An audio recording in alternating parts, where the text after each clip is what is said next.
টি-20 বিশ্বকাপের আসল আমেজটা যেন শুরু হচ্ছে ভারত পাকিস্তান ম্যাচ দিয়ে। আগামী 9 জুন এই দুই দল মাঠে নামবে নিউ ইয়র্কের মাটিতে, যেখানে ভারতকে হারানোর জন্য বেশ শক্তিশালী একাদশ সাজিয়েছে পাকিস্তান টিম ম্যানেজমেন্ট। এই ম্যাচে পেস ইউনিটে শাহিন, আমির, নাসিমরা যেমন বড় নাম, তেমনি বাবর আজম ও মোহাম্মদ রিজওয়ানরাও ব্যাটিংয়ের প্রাণ। সব মিলিয়ে গুরুত্বপূর্ণ ম্যাচে পাকিস্তানের সম্ভাব্য একাদশ ও দুই দলের লড়াই নিয়ে বিস্তারিত থাকছে প্রতিবেদনে। হ্যাঁ, ক্রিকেট বিশ্বকাপ আসলেই ভক্ত সমর্থকরা অধীর আগ্রহে থাকে ভারত ও পাকিস্তান ম্যাচ নিয়ে। এই দুই দলের ম্যাচ মানে মাঠ ও মাঠের বাইরে টান টান উত্তেজনা, ভক্তদের কথার লড়াই, সাথে ক্রিকেটারদের চোখে চোখ রেখে লড়াই করা। এবার টি-20 বিশ্বকাপেও তারা আছে একই গ্রুপে। একদিন পরেই দুই দল মাঠে নামবে নিউ ইয়র্কের মাটিতে, যার জন্য প্রস্তুত দুই দলই।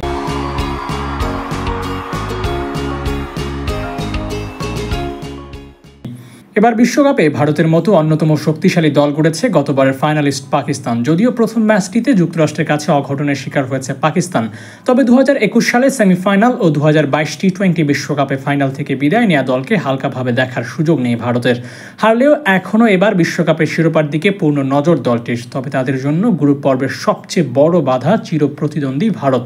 প্রথম ম্যাচ হারায় এই ম্যাচ জিততেই হবে তাদের, তাই সেই ম্যাচের জন্য নিজেদের সেরা একাদশ নিয়ে মাঠে নামবে বাবর আজম বাহিনী।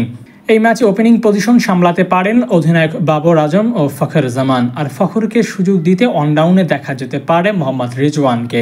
তবে ম্যাচে রিজওয়ান ও বাবর আজম জুটিকে রাখতে হবে বড় অবদান। 2021 সালে টি-20 বিশ্বকাপে এই জুটির কাছে অসহায় আত্মসমর্পণ করতে হয়েছিল ভারতের বোলারদের, তাই এই ম্যাচেও তাদের দিকে নজর থাকবে বিশেষভাবে। মিডল অর্ডারে দলের প্রাণ ধরা হচ্ছিল আজম খানকে, তবে এই হার্ড হিটার ব্যাটারকে ছাড়াই একাদশ সাজাতে পারে পাকিস্তান। গত ম্যাচে শূন্য করার পর তিনি জায়গা হারাতে পারেন অলরাউন্ডার ইমাদ ওয়াসিমের কাছে। এছাড়া অলরাউন্ডার ক্যাটাগরিতে অভিজ্ঞ ইফতিখার আহমেদ হতে পারেন ভারতের জন্য বিপদের কারণ, কেননা শেষ দিকে ব্যাট হাতে যে কোনো বোলারের বিপক্ষে বিধ্বংসী রূপ ধারণ করতে পারেন তিনি।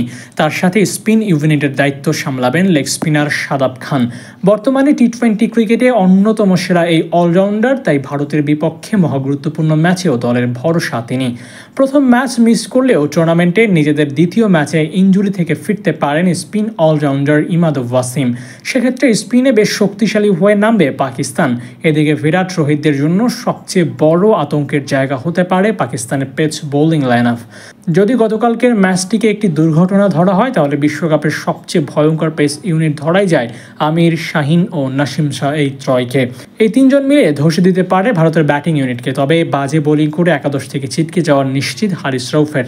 তার জায়গায় একাদশে ফিরতে পারে না বাস আফ্রিদি, তাই বিরাট কোহলির বাড়তি সতর্ক হতে হবে তাদের বিপক্ষে। একদিন পর অর্থাৎ 9 তারিখ রাত 8:30টায় নাসাও স্টেডিয়ামে নামবে দুই দল।